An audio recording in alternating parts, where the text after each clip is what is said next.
Okay, so picking up with Catherine's first acquaintance and dance with Henry Tilney, her first real good experience in Bath. I want to mention really quickly that Henry Tilney is also a clergyman, not unlike her brother, which we find out, and her father, which means he comes from a good family. He's able to kind of be in a good position society wise, but it also means he's not.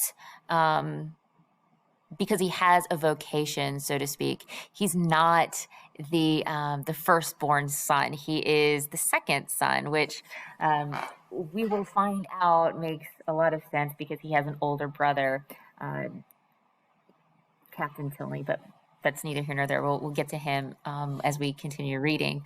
But he is a clergyman. He comes from a good family. He is a good guy. So after Catherine has the pleasure of meeting Henry Tilney. She looks forward to meeting him the next day. There's no Henry. The mystery about him kind of increases. Catherine's anxiety. She wonders where he's gone, and all of that. But we are also the next day introduced to our next cast of characters, the Thorpe family. Mrs. Thorpe is this long lost, finally, she's been begging to have an acquaintance in Bath all for the first, 4 chapters of our novel. And finally, she, lo and behold, is introduced to this long lost schoolfellow that she hasn't had any contact with since they left school, which indicates that they're not close.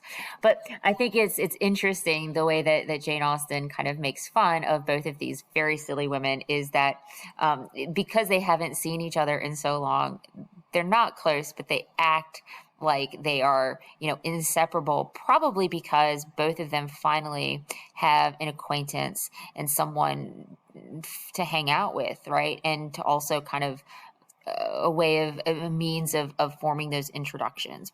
We find out that Mrs. Thorpe is a widow. She's a poor widow at that, which is important because both Isabella and her son, John, are on the marriage market and they're looking for someone of the ideal match would be someone who has considerable wealth. She has many children, but she has brought her daughters to Bath, and with those daughters is the oldest, Isabella. And she brings her daughters to Bath with the hopes of marrying them off, right? Introducing them to society. We also find out that the Thorpes know Catherine's brother James through Isabella's brother John. And that's an important kind of side note to keep in mind because we find out that it's no coincidence that James and John kind of show up and the Thorpes show up in Bath at the time that Catherine does. It's all divined. It's all pre-planned because James knows Catherine is coming to Bath, and therefore they bring the whole family there because they're under the impression that Catherine and James have money. They are going to be the heirs to the Allens' fortune, but I'll come to that. Anyways, it's a small, very small world, and I think this is, again, playing on those novel conventions of everybody knowing each other and these extraordinary events happening that James and James has met the Thorpe family before. So Catherine has this intimate connection she sees or she feels to the Thorpes already. So I want to talk a little bit about Isabella Thorpe. She is the prettiest of the Thorpes' daughters, right? And we find out that she's about 4 years Catherine's senior. So she's older, she's traveled more, she's more experienced in more ways than one. Isabella is a woman of the world, and she also is well in tune with society and how things work. We also find out as they take turns of the pump room that she discusses her experience at all of the area balls, fashions, and society gossip, much to a very naive Catherine's awe. So Catherine is very much in awe of Isabella. at this particular moment, and she's very, very grateful to have such a, quote, elegant friend. So we also find out, though, through their conversation, and I think it's kind of interesting to notice that she's pretty boy crazy and flirtatious. She catches the eye of the various men in the pump room, and she says she doesn't want to have their attention, but she continually seeks for it, right? She's kind of self-centered. She likes to talk about herself. And we also find out that she's kind of hypocritical or two-faced when it comes to her friends. And note the kind of when she's talking about how she knows this, I can't remember her name. It's on the tip of my tongue, but she's talking about a friend of hers, and as soon as she's finished saying how much she loves her friend, she talks pretty poorly about her in the same breath. So in that way, she's very much self-serving. She's only, and I think that a lot, and you guys can tell me what you think. Her connection with Catherine is also one that she wants to be self-serving, because the way to get close to Catherine, or the way to get close to her brother James, is a way to is by getting close to Catherine. So she likes to be the center of attention, but I think it's also important to note that she embodies all of the wrong characteristics of a woman at the time. She's very, very silly, and she's the kind of person that Catherine should not aspire to be. And I want to know your impressions of Isabella Thorpe. So you can tell me what you guys think of her. So I think it's also interesting to note that right off the bat, really, Isabella and Catherine form this kind of BFF relationship. They walk arm in arm and pin up each other's trains when the weather gives when the weather drives them inside. They read novels together, which is one of the things that Catherine really loves, but I'll come back to that. Catherine also confides in Isabella that she is partial to this guy named Henry Tilney, and Catherine encourages kind of sort of this relationship in a way, but I think it's also worth noting that Isabella says that she likes Henry Tilney all the better for being a clergyman, for she must confess herself very partial to that profession, which ironically is also the profession of Catherine's brother, James, or will be. But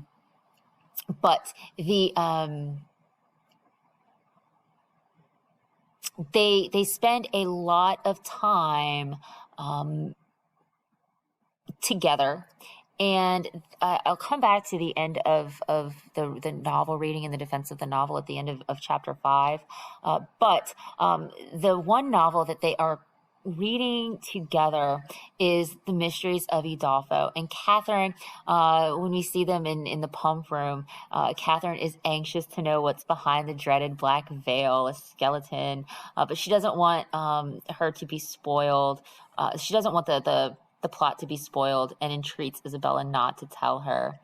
So they spend a lot of time talking about these other Gothic novels and novels in general.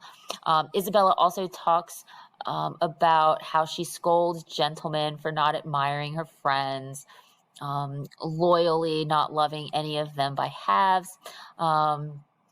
Isabella encourages Catherine again to think of Henry.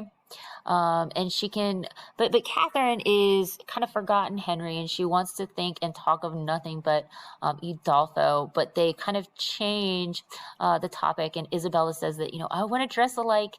We should dress alike at the ball because gentlemen take notice of that kind of thing.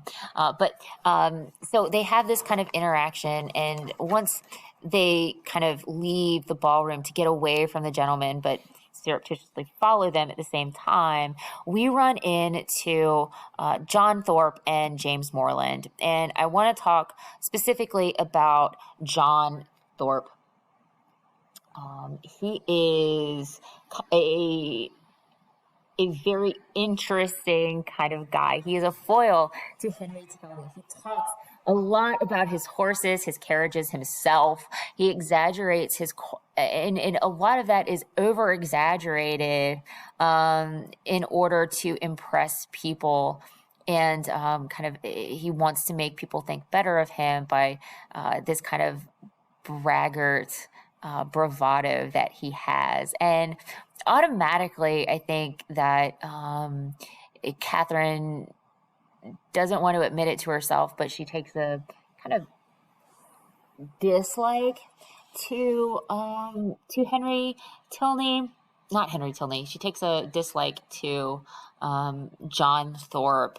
We will find out, if you haven't already figured it out, he's a liar, he's deceptive, he's manipulative, and he is meant to represent our kind of gothic villain because he means to trap Catherine socially, and does great damage to her reputation, as we'll find out.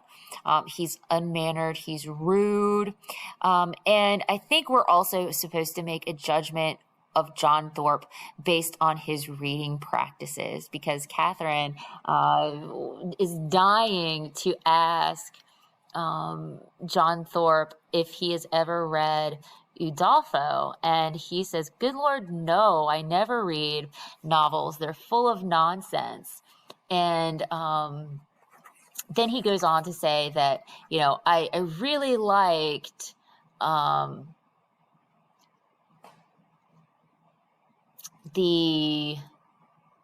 Monk. I think The Monk is the novel that he says he likes, but which is also, a novel, basically, right? He pretends to be, because of his choice of reading practices, he pretends to be informed, but he really doesn't know what he's talking about. And it's all for the sake of appearances. And because of that, he spreads misinformation. We also find out that, I don't know, that Catherine really, like I said, does not like John Thorpe, but tells James the opposite. James, in turn, once they finally kind of reconnect, praises Isabella as amiable and unaffected, and encourages Catherine in their friendship, which I think is interesting because Isabella is anything but unaffected and amiable, and John Thorpe is anything but a good guy. So, yes, so I am interested also to see what you guys think of John Thorpe as well. But I think it's worth noting that we have the Thorpe siblings, and they are meant to be a direct foil for the Tilney siblings, where Catherine is meant to kind of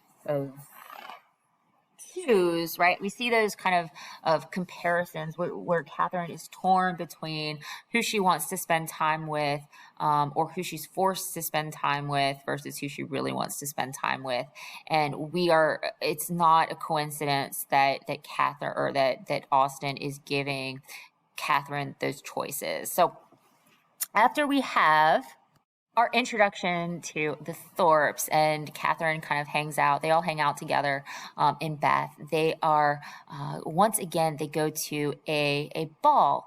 And it's worth noting that Catherine promises to dance with John Thorpe at the very beginning of this ball, before she gets there. So she doesn't know Henry is going to come back. But lo and behold, at this ball, Henry reappears with this woman. And I think it's important to note too that Austen kind of plays on these novel expectations where Catherine sees Eleanor Tilney, and unlike heroines of a novel, she doesn't fall to pieces and assume that, that's his girlfriend or his wife and falls to pieces. She automatically assumes that it's his sister. So in some ways, Catherine, as naive as she is and is kind of inexperienced in the ways of the world, and as much as she wants her life to be a novel, she does have a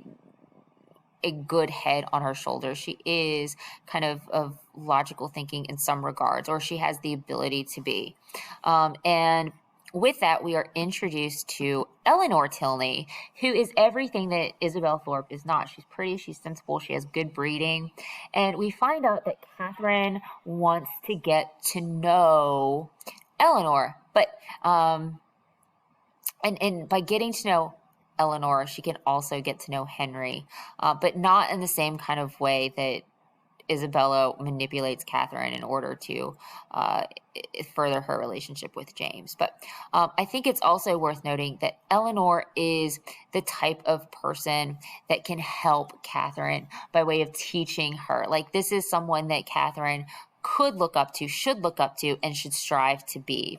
So we are introduced to Eleanor Tilney, and we also get in this kind of first couple of chapters at this ball, this second ball, Catherine is asked again to dance with Henry, and she has to refuse him because she has gone engaged to dance with John, and John is nowhere to be found, guys. He's not a good partner. He's not a good person, and he forces Catherine to make these errors in etiquette because she should accept. I mean, he forces Catherine to be in positions that she ought not to be. So after this ball, where she is disappointed and has been forced to experience this excruciating dance with John Thorpe after he slighted her, we get to the next day where we have our carriage ride number one. And that's what I'm going to call this, our first kind of carriage ride between the Tilneys, not the Tilneys, the Thorpes and the Moreland siblings. We know that she thinks poorly of Thorpe, but she trusts her brother's and her friend's judgment more than she trusts her own. And during this carriage ride, it's very interesting. John Thorpe spends a lot of time talking about himself, about his horses, about, how wonderful he is, how great his horses are, compensating much. But we also, and this is the most important thing I think that it's worth mentioning, he discusses Mr. Allen's wealth and his health. He says that, is it true that Mr. Allen is, super rich? And Catherine is like, I don't really know. Like, she's very unassuming, and she doesn't pick up on what John Thorpe is really trying to ask her.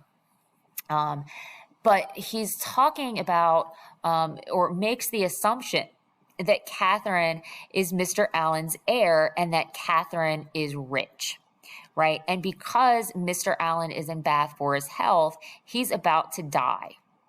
And Catherine kind of tries to say, no, that's not really the case. Like, she can't really, speak to those types of things. John Thorpe is convinced that Catherine is going to be the heir of a very wealthy man, and if not Catherine, her brother. So we find out on this first carriage ride that John Thorpe is indeed a fortune hunter. He's going to gamble and drink that money away. And she's not someone that Catherine should be engaging in any kind of real sense of the word. So that carriage ride does a couple of things. It reveals to us that there is more to this connection between the Morelands and the Thorpes' desire to be connected with the Morelands than Catherine can really consider. So I'm going to stop here and pick up with the last of our chapters, and so stay tuned.